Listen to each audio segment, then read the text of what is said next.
We interrupt this program to bring you this special news bulletin. After more than 6 months, peace talks between the major powers have just broken off. After an hour and a half of a planned 3-hour session this morning, members of both delegations stalked out of the conference room. Grim-faced, none of the delegates would speak to reporters, so at this point it is only conjecture as to what caused the rupture. But the disagreement obviously was serious. Confidential sources close to the talks report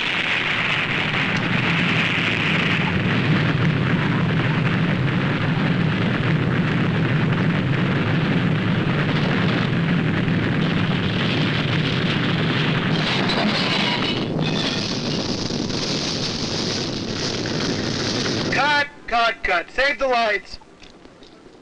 People, come over here. Come over here. Okay, look.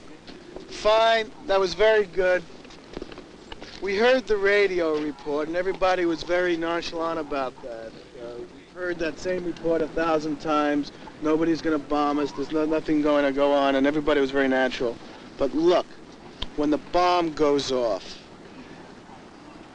it's the real thing. You'll feel the heat, you'll hear the noise eventually, it'll be absolutely incredible. Larry, don't eat your donut. You've never seen anything in your life like it. But I'm hungry. But you're hungry, I know, okay. The important thing is the reaction. There's a horrible, horrible disaster, and somehow or another we're going to have to portray it in your faces, folks. The first day on the set, the moment of truth, so to speak, when the director and writer and producer finally gets a chance to see their ideas translated into the film medium. Okay, very good. Okay. Get Stuart, get somebody else to get it for you. Most often, however, the start of a new production provides these unexpected moments of sheer frustration. Hold it. Cut. Try it again. Ed, change your aim. Congratulations, you finally made it. Okay, very good now. Allison, not too soon. Okay, now. Grab it. For us, the challenge to create a film about nuclear disaster is probably the most difficult in the Your Chance to Live series. We feel as if the audience is quite apathetic about the potential and reality of a real nuclear attack. Okay, let's get reaction shots now. React! More! Keep reacting. Come on now. Good. Come on, look serious. Okay, who's next? Hey, Larry. Okay, Larry. Oh, Larry, come on, look serious. Look scared. Okay, let's get some more reaction shots. Larry. Can we get Allison? Can we get Allison, George? No, I think we need one of ours. Okay, let's get Allison. Okay. It's 14. Okay, Alice. We want you to look scared as if the bomb just went off. Can you do that, sweetheart? Yeah. Okay? So I can't do it, but I'm not really scared. You're not really scared? Yeah, I can't do it. Do you know what a bomb is? Yes, of course I do. What is a bomb? It's a thing that goes up in the air and comes down and kills people. Okay. I'll tell you what. Marilyn, I don't want to use her. She's too precious. Okay, you ready, Neil? Ready. Okay. Lights, Paul, you're okay? Yeah. Okay, look. Okay, starting positions. At last, after 3 days of location photography, we were finally ready to analyze the footage in preparation for writing the narration script. Here comes the new animation. Looks good. What direction will the script take here?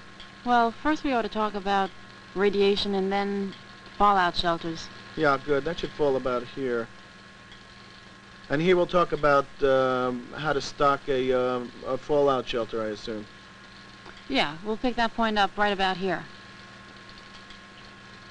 Yeah, I think we should pick it up right about here. It'd be much better. Looks nice. What follows will be the sequence dealing with supplying the shelter with basic necessities, I assume. Right, we'll pick that up here. Good. Speed it up, Elsa, will you, please? Let's hear the audio track with the sirens, please.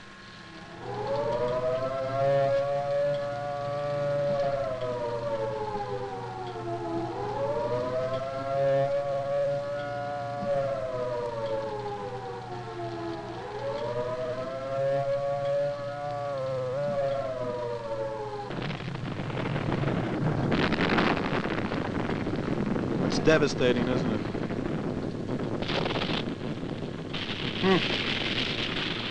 Well, let's see what happens when Peter Thomas gets his hands on the narration. He'll make it sing. Okay, Peter, let's take that section again. Let's take it from the top. Same emotion. It's pretty good. You want to put the change in this time or wait for the next take? Let's do it this time. I'd like to ask you about the interpretation. There are 2 or 3 ways we could do this, like a prophet of doom. We could do it like a reporter and sort of factual, or maybe underplay it, very casual. But the words are so frightening. I'm not sure which way to go on this. What do you think? I think we better do it softly. I'm afraid I don't want to scare them in the beginning. This narration's over the beginning of the film. Yeah. And later on, we'll scare the hell out of them. But let's do it low-keyed now. Underplay it. I got you. Okay. No time problem? No. A warning that hopefully will never be heard, but one which should be familiar, is a series of 3 to 5 minute wavering sounds on the sirens, or a series of short blasts on whistles, horns, or other devices. This means that an actual enemy attack against the United States has been detected, and that protective action should be initiated immediately. The amount of time you and your family will have to prepare yourselves could be as little as 5 minutes in some locations, or as long as an hour in others. Regardless of the amount of time you have, use it wisely and... Peter, on use it wisely, can you give us a change of emphasis? Yeah, you're right. Use it wisely. Let me try it again. Do you want it from the top or in the middle, okay? Roll into it. Okay, right. The amount of time you and your family will have to prepare yourselves could be as little as 5 minutes, or in some locations, as long as an hour. Regardless of the amount of time you have, use it wisely. Yeah. In calm preparation, take advantage of the warning you get. Immediately turn on the radio and follow the official instructions you hear. Yeah, that's good. Okay? Maybe a little heavy would kill it, huh? Yeah, I think. Let's go on to the next section, and here it gets a little heavier. We're trying to emphasize the magnitude of the blast and whatnot. Yeah, and there again, you know, you could scare people with all the horrible details. What do you think? Would you still underplay it? Yeah, Marilyn? I think so. Yeah.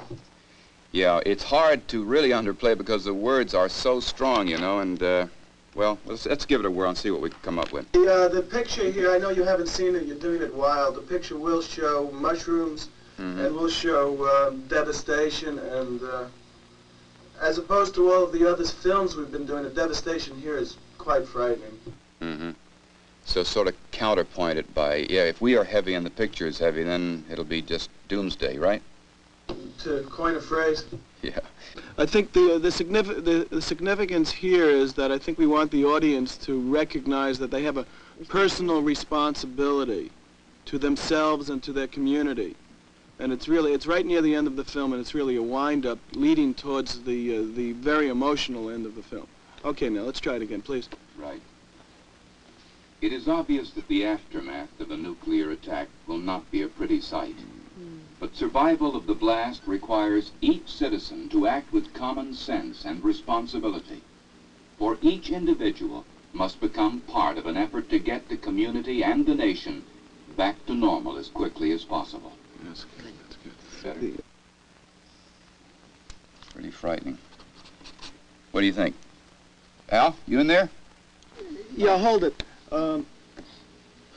I have a funny feeling that the rest of the narration should be out on location. I don't think we should do it as voiceover. I think that we have to go back to a location, go back to something that becomes significant. What do you think, Roger? What do you suggest?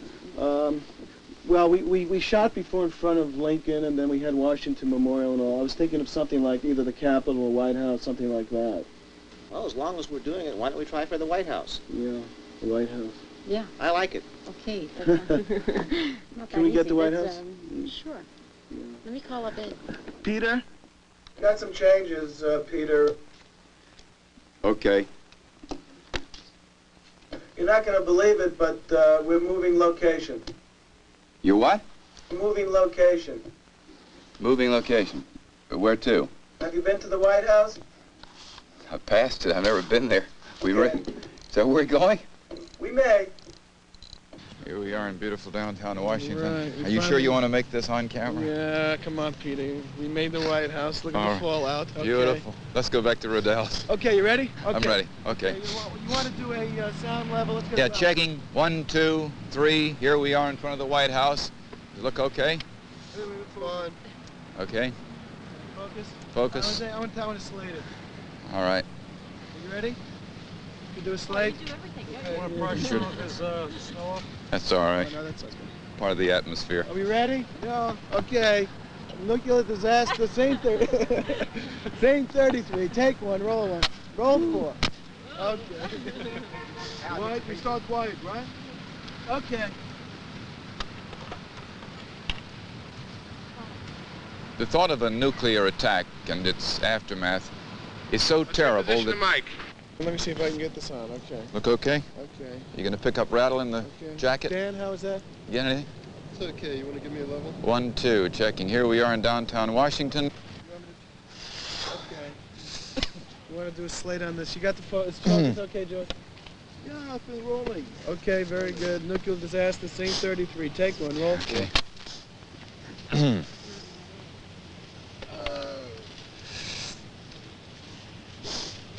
Okay, All right, we're ready. ready? The thought of a nuclear attack and its aftermath is so terrible that most people have put it out of their minds. But not thinking about it and not really thinking seriously about it, it will not make a danger disappear. It only makes, well, preparation impossible. And this can be fatal. For preparation, which of course can save your life, can only be done in advance of an emergency situation. Hoping to really prepare when something unexpected occurs is futile because can we stop? Let's try it again. Let's wait, let's Let's wait until it stops, okay? Okay. Yeah. Some luck. Oh, we can always shout over it. Yeah, how about that? But not thinking of it.